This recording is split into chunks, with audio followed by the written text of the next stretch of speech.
Hey, welcome back, beautiful, beloved people. My name is Jem, and as I've said by now, you know me well, and you know what this channel is about. And again, I want to thank you for being here. I appreciate you, and can you please drop a comment? It makes me feel heard. When you do drop comments, I ask that they do so respectfully. Okay. This channel, as you know, is mainly commentaries. Here's another one. And the title is The Rise of Starseeds, Identity, Belief, and the Business of Being from Elsewhere. What if feeling like you don't belong on Earth isn't proof you came from somewhere else, but proof you're trying to make sense of something deeper? Part 1.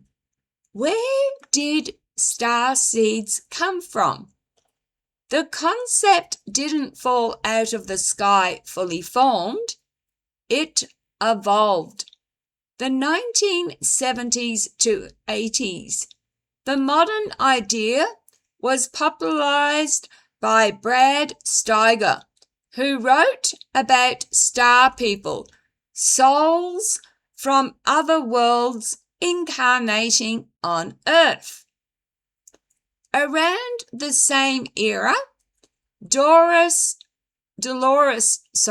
Cannon described people under hypnosis claiming extraterrestrial origins. Then we have the 1990s to 2000s. The New Age movement expanded the idea into indigo children, light workers, then starseeds. It's like a rebrand evolution. Sensitive leads to gifted, leads to chosen, leads to not from here. Part 2.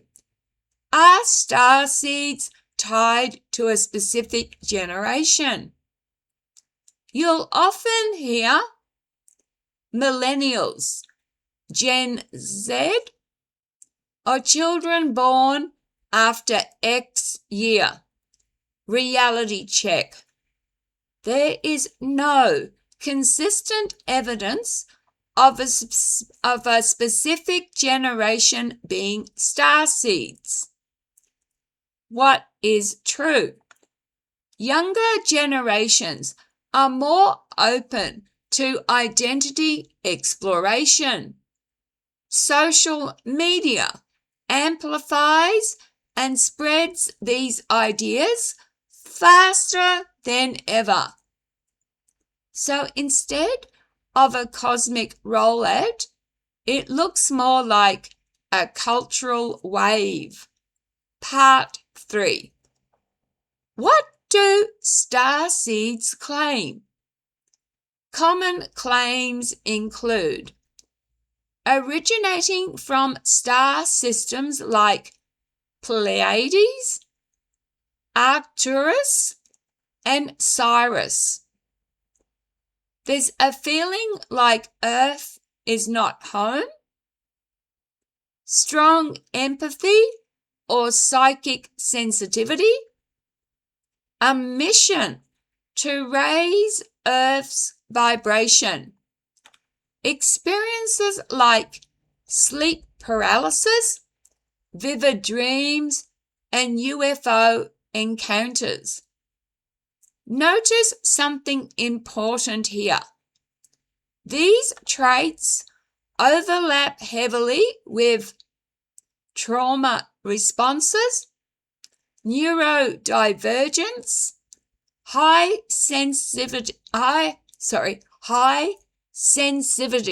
sensitivity, HSP traits, or dissociative or altered states.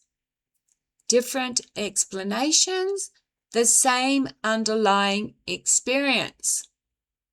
Part 4. Trauma, intuition, and alien experiences. I have made a sharp observation, and it's one researchers and psychologists quietly agree on. Many people, myself included, who identify as psychic, empathic, or contactees often report childhood trauma, sleep disturbances, night terrors, or paralysis, and I have all three. Sleep paralysis alone can produce shadow figures, beings in the room, a sense of presence, or abduction. That doesn't invalidate the experience. It reframes the mechanism. It's like the brain becomes a cinema with the lights off and the projector stuck on unknown. Part 5 is the rise of Starseeds online. Social media turned Starseeds from a niche idea into a full ecosystem. Examples of well-known figures often associated with Starseed content. Elizabeth April claims contact with Galactic Federation beings. Megan Rose discusses Pleiadian connections. David Icke, not a starseed per se, but a popularized reptilian narratives. Atypical identity claims look like female, 34, Pleiadian, hybrid, empath, here to assist ascension. A male, 28, Arcturian, starseed, grid worker. It creates a structured identity template that others can often step into. Now, part 6, the uncomfortable question. Does specialness sell? This is where things get real. Content that says you're human, figuring things out, modest engagement. But you're chosen, different from, and you're not from here, it gets explosive engagement. So if you're chosen and different, not from here, the algorithm explodes. Why? Because it hits identity, belonging, purpose, recognition. So yes, claiming specialness can absolutely accelerate visibility. Not always intentionally manipulative, but the incentive is there. Now this next part is what interests me. So part 7, if starseeds were real, what about DNA? This is the cleanest reality test. If people had non-human origins or alien hybrid DNA, we would expect detectable genetic anomalies, non-human sequences, and biological differences. Modern genetics has mapped the human genome extensively, and no credible evidence has shown extraterrestrial DNA or non-Earth biological markers in humans.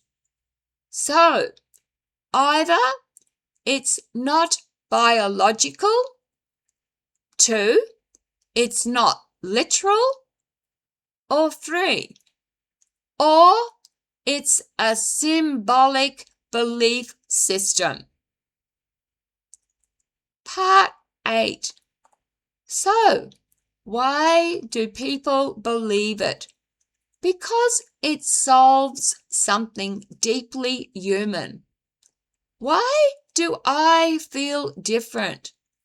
Why did I suffer? Why don't I fit in? Starseed answers because you're not meant to. That's a powerful story. Maybe the question isn't whether starseeds are real. Maybe the question is, what need does that belief fulfill? And if you've stripped away the label, would the sensitivity, the intuition, and depth still be there? Because if it would, then maybe the power was never in the stars. My honest take: you don't need the starseed label to explain your intuition, your experiences, your depth. And anyone has a right to question it. The pattern I noticed is real. Pain plus sensitivity plus meaning seeking equals identity systems like this. That doesn't make people fake. It means they're interpreting something real through a story that gives it shape. Please drop a comment. Do you believe starseeds are real? Do you believe you are a starseed? And if you believe that starseeds are real, where do they come from? The last question: if you believe starseeds are real, why not research their DNA? Let's look at their genes, and realistically, if these are hybrids or part alien, starseeds, whatever you want to call it, wouldn't their genes show signs? Thanks again for watching, beautiful, beloved souls. You won't see me for a couple of days. I get lost in TV. My favourite shows are on at the moment, Maths and Idol. Take care of yourselves. Be kind to each other. Love, light, and blessings.